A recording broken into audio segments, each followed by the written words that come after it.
नमस्कार साथियों, मैं हूं आपका दोस्त चंद्रभूषण तिवारी। आप लोग कैसे हैं? आई होप आप लोग सभी अच्छे होंगे।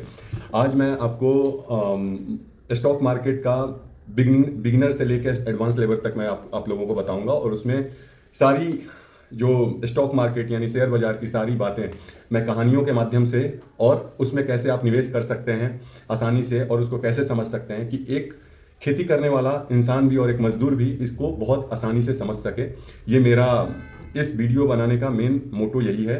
तो आइए हम लोग शुरू करते हैं। पहले हम लोग ये जानते हैं कि मार्केट है क्या, शेयर बाजार है क्या, जिसको कि इंग्लिश में लोग स्टॉक मार्केट बोलते हैं। शेयर बाजार बेसिकली जहाँ पे खरीद फरोख्त होती है, जहाँ पे कि माल, जैसे मान लीजिए मैं आपको एक एग्जांपल देता हूँ। आप स्थानीय बाजार होगा, आप लोग वहाँ पे जाते होंगे आलू खरीदने के लिए, प्याज खरीदने के लिए, सब्जियाँ खरीदने के लिए, फल खरीदने के लिए। तो एक आदमी जो होता होगा वो बेचने वाला होता होगा, और एक आदमी जो होता होगा वो खरीदने वाला होता होगा। सेम चीज़ें होती हैं शेयर बाजार में भी, स्टॉक मार्केट में भी।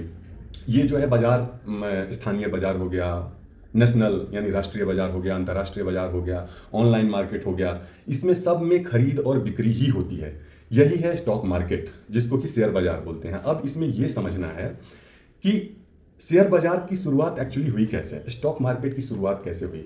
देखिए, स्टॉक मार्केट की शुरुआत जो है ना 1602 ईस्वी में डच ईस्ट इंडिया कंपनी नाम की एक कंपनी थी, ठीक है। उस टाइम में जो है यूरोपीय लोग, वो लोग एशिया में व्यापार करने के लिए, बहुत ही ज़्यादा एशिया में व्यापार करने के लिए उत्सुक होते थे, क्योंकि यहाँ पे मसाले वगैरह वगैरह के उत्पादन बहुत अच्छी क्वालिटी के होते थे। तो वो लोग क्या करते थे कि एशिया में व्यापार करना चाहते थे, और एशिया में व्यापार करना बहुत ही ज़्यादा जोखिम भरा और बहुत ही कॉस्टली हुआ करता था। तो इसके लिए डच ईस्ट इंडिया कंपनी जो थी, उसने क्या किया कि अपने लोगों से बोला कि आप हमारी कंपनी में पैसा दीजिए, कंपनी को पैसा दीजिए, और हम अपनी कंपनी में आपको हिस्सेदारी देंगे। सपोज उन लोगों ने बोला कि मेरी कंपनी है XYZ, जो कि डच ईस्ट इंडिया कंपनी थी, उसको मान लीजिए कि 1 लाख रुपए की जरूरत थी। उन लोगों के पास 30,000 रुपए थे। उन्होंने बोला कि आप लोग 70,000 रुपया हमें आप लोग जुटा के दीजिए। वो जो उन लोगों का कस्बा था, जहाँ पे कि शहर था, वहाँ पे जो लोग उद्योगपति थे, उन लोगों से बोला, उन्होंने बोला कि मुझे आप 70,000 रुपया दीजिए, 5 6 10 लोग मिल के, और जो भी प्रॉफिट होगा, मुनाफा आएगा, उसमें हम आप लोगों को शेयर देंगे। अगर मान लीजिए कि 70,000 रुपया, एक आदमी ने 10,000 रुपया दिया, एक आदमी ने 5,000 दिया, एक आदमी ने 2,000 दिया, ऐसे ऐसे करके, तो जिस आदमी ने जिस हिसाब से जितना पैसा लगाया, उसके हिसाब से उसको शेयर वितरित किया गया। शेयर वितरित किया गया मतलब आप समझिए, मान लीजिए आप 10 रुपया केजी सपोज आलू है, ठीक है।